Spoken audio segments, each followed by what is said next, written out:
Hey everybody, Rod here with a friend of mine, Michelle, who works for HR Green, as she's part of the Stormwater team. What is that? So we're a group of 17 municipalities that get together and teach all of our Hampton Roads residents about stormwater and pollution. We're teaching everybody about where our runoff water goes to, and anything that goes into the storm drain goes directly to our rivers and our oceans completely untreated. So we want to make sure it stays clean. When you say everything, when I'm dumping my garbage straight down the drain, that's probably not a good idea. That's really All pretty right. bad. I'm kidding. I would never do that. But I understand that if leaves end up in the drain, that could cause a massive problem for lots of things here in Hampton Roads. Is that true? It absolutely does. And why is that? Well, anything that goes into our storm drains gets dumped right into our lakes, rivers, and waterways completely untreated.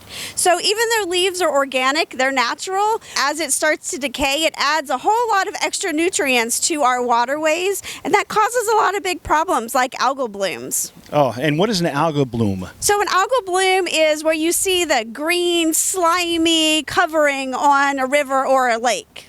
Okay, and what's the problem with those guys? Well, that algal bloom not only blocks the sun out from the animals that live underneath, but once it starts to decay and die, it ends up using up all the oxygen in that waterway, which will cause fish kills, and it'll kill our blue crabs and our oysters and all the good stuff that you like about the river. Well, we certainly don't want that to happen.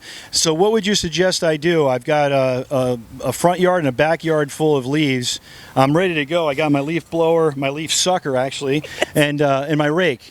You just want me to pick all these leaves up and throw them where? Make sure that you never blow your leaves into the street, first off. You want to blow them into a flower bed, rake them into a flower bed, or you can even follow your municipality's rules, your city, and some have you bag them up and set them on the curb, and waste management will pick them up. But probably easiest and best thing to do would be to mulch mow them.